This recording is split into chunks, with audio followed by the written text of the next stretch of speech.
Hi there, it is Monday the 20th of February, but instead of going back through last week's macro events, not a lot changed once again.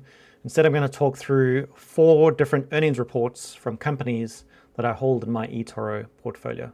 So let's take a look. The first of these companies is Palantir. Palantir? The company on screen. And they are a data intelligence business. They became very famous because they were quite secretive initially about the things that they're working on. They were working very closely with governments for a long time, and then eventually expanded their offering out to normal businesses in the private sphere. The company is very exciting for a number of reasons, or maybe that's just because of my background in technology. They have a number of very large government contracts. They have a growing commercial business, so those are the companies that are outside of government. They're growing the number of customers in that area quite quickly, which is good for them because there are far more private companies than there are governments around the world. And there are a few different risks to the business. A lot of people would say stock-based compensation on this point, but I think it is competitors. Now, looking at their earnings, the good, the bad, the ugly, and whether I think they're a buy, hold, or sell. Well, in terms of the numbers, they beat in terms of EPS, so a little bit more profitable than the market expected. Revenue was quite strong, which is fantastic, particularly given that growth right now anywhere in the economy is quite difficult to find. And by going through their earnings report, you would see that they're generating free cash flow. They're in a very strong cash position. I think they have several $billion on their books, and their forecasts for the year were down, but only a little bit down, which is fairly good given that everyone expects the economy to continue slowing down through the year. So if I were to summarize the good things that came out of this earnings report and the good things about the company, one of them is that there is decent growth within this business, even though the economic environment is quite weak. And this type of business is quite cyclical. I know that they have a product component to what they do, but they also have a services component. So there will be consulting services sold as part of their implementations or upgrades of the projects for the products that they sell. They're GAAP profitable for the first time ever, which is fantastic.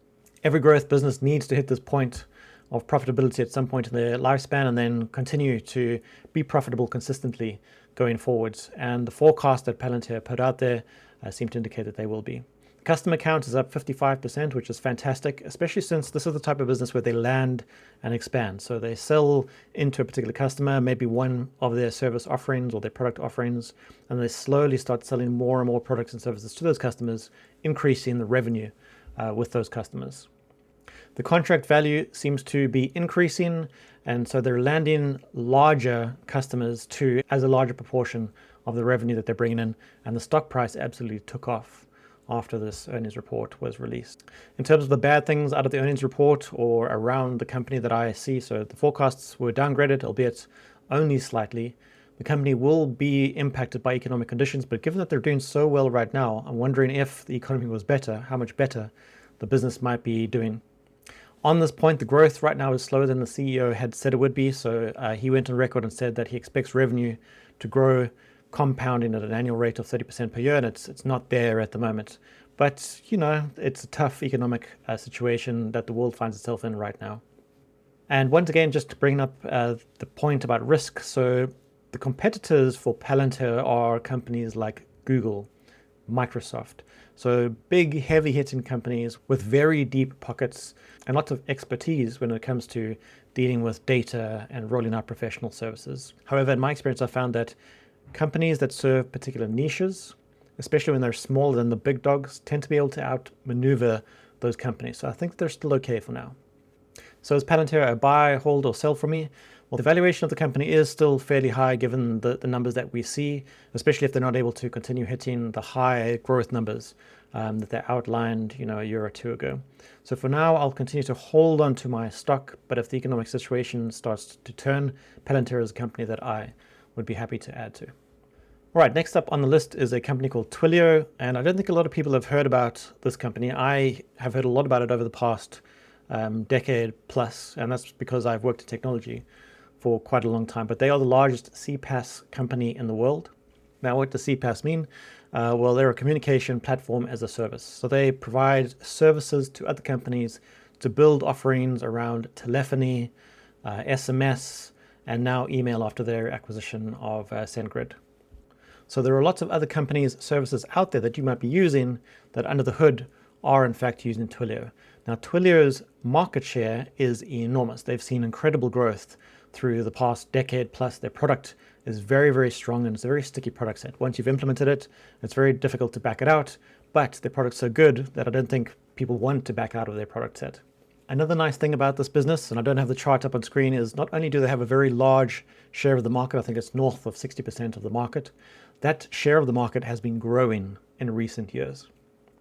However, the risky element when it comes to Twilio is that they have a very tough time being profitable. For a long time, they put all of their effort and investment into growing the business, growing the revenue, and that's come at the cost of profitability. However, in the last earnings report, they surprised massively to the upside when it comes to profit. So quickly running through the rest of the numbers, a huge beat on EPS, revenue, a fairly decent beat there, and also strong growth year on year in a very difficult operating environment.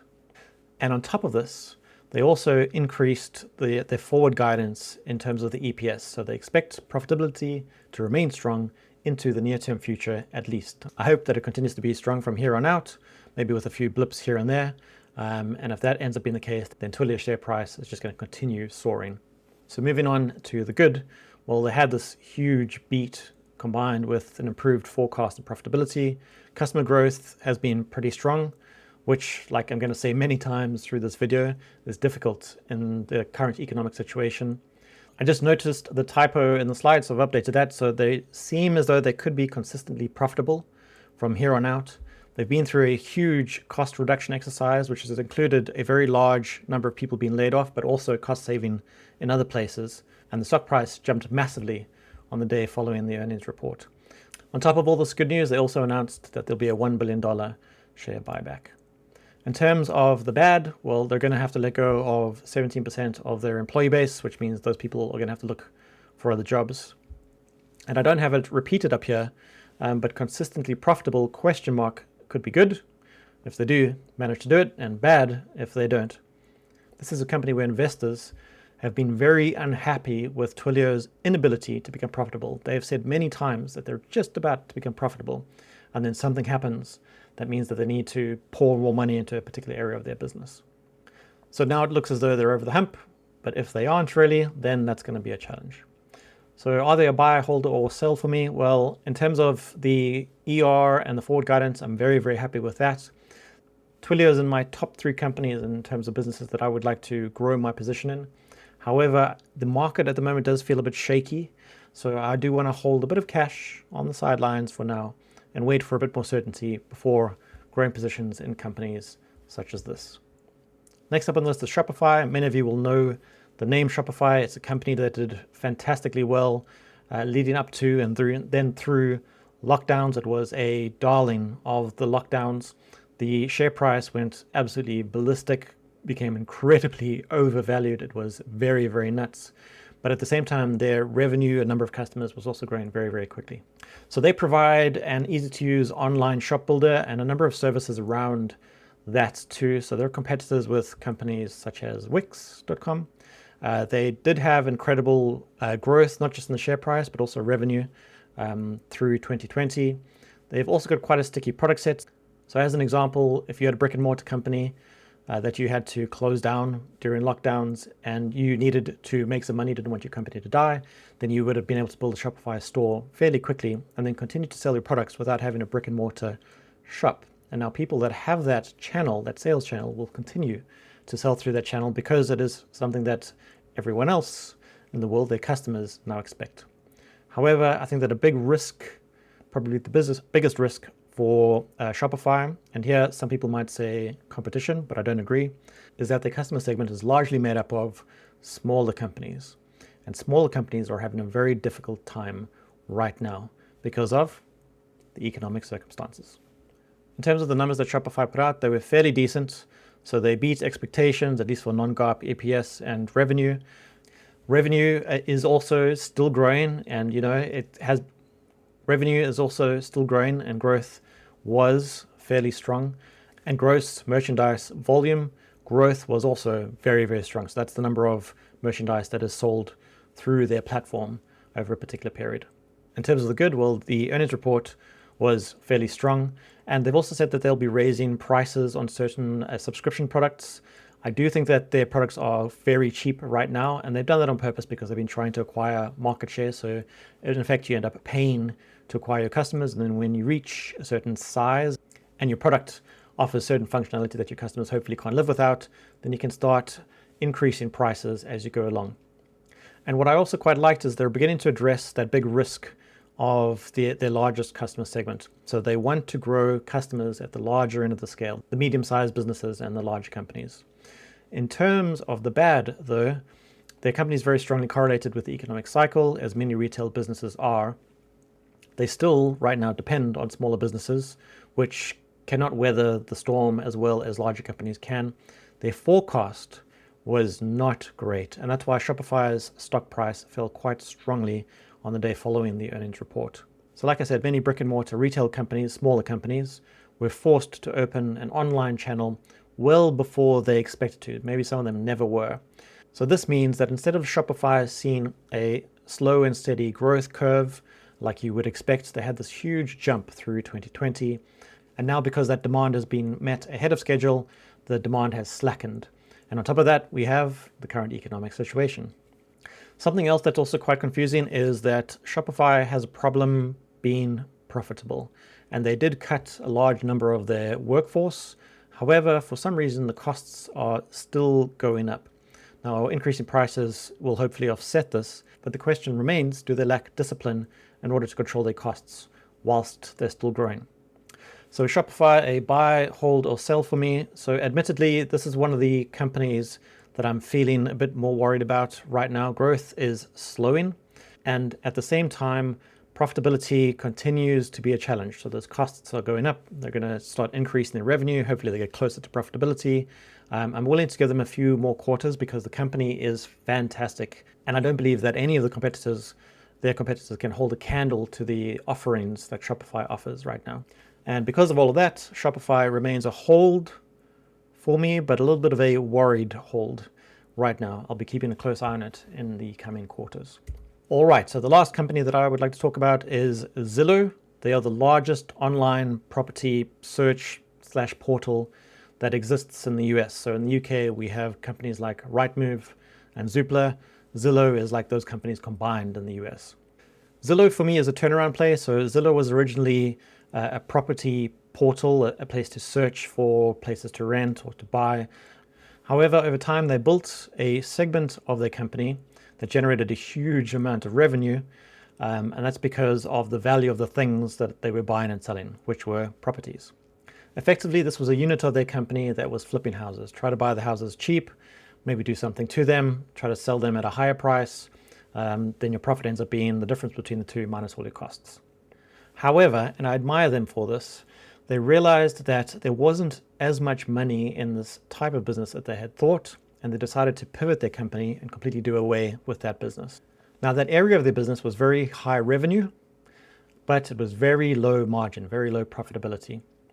So when you look back at Zillow's revenue in very recent years, the revenue number is enormous, much larger than it is today. However, by doing away with that business, they've simplified their company, they've increased their focus, and they should also hopefully improve their overall margins because now they are purely a technology company. However, they are still a technology company in the real estate arena, which is having some challenges in the US right now. In terms of the numbers that Zillow reported, so they were better than were expected. You'll see that there was still a chunky net loss of negative $72 million in Q4, but you need to compare this to the net loss 1 year before that in the same quarter, which was $261 million. And revenue has also decreased year on year, but the US housing market has just about collapsed. It's completely slowed down. Now, in terms of the good news, the housing market slowdown seems to be slowing down. And that in part is the reason that Zillow was able to beat estimates. Traffic on the website is actually up quarter on quarter, so they have north of 300 million visits, and they are still by and far the market leader. The business also has a very strong cash position. Again, I think this company has billions on the books, and they're making progress on their expanded product suite. So Zillow has a large number of people that are visiting their websites. However, they aren't very good at turning those visiting people into customers, paying customers. And so as part of their pivot away from house flipping, they have a suite of products that they want to build around their core offering, which is the website that will hopefully get people to open up their wallets and spend a bit more money with them. In terms of the bad for Zillow, well, they're completely dependent on the housing market. And housing market volumes are in the gutter right now. This means that Zillow's not likely to see any or very much growth in the near-term future, and no one can really predict when the housing market will turn. It's very strongly dependent on what the US Fed does, because that determines where mortgage rates in the US go, and no one really knows the timelines on when those will start coming down again. So is Zillow a buy, hold, or sell for me? Well, I think the hardest part of their pivot is over. They still need to build out the suite of products to increase their share of wallet with their customers. And building products is inherently a risky venture. However, Zillow have demonstrated that they are adept as a software company. All of this together means that they are still very high on my grow my position list. I do hold a small position in Zillow right now. However, I will wait for the economic picture to become a little bit clearer because it's very cloudy right now. And that's it for this week. Those are the 4 companies in my portfolio that reported through last week and my research and opinions on them. I will speak to you again next week. So have a good one. Goodbye.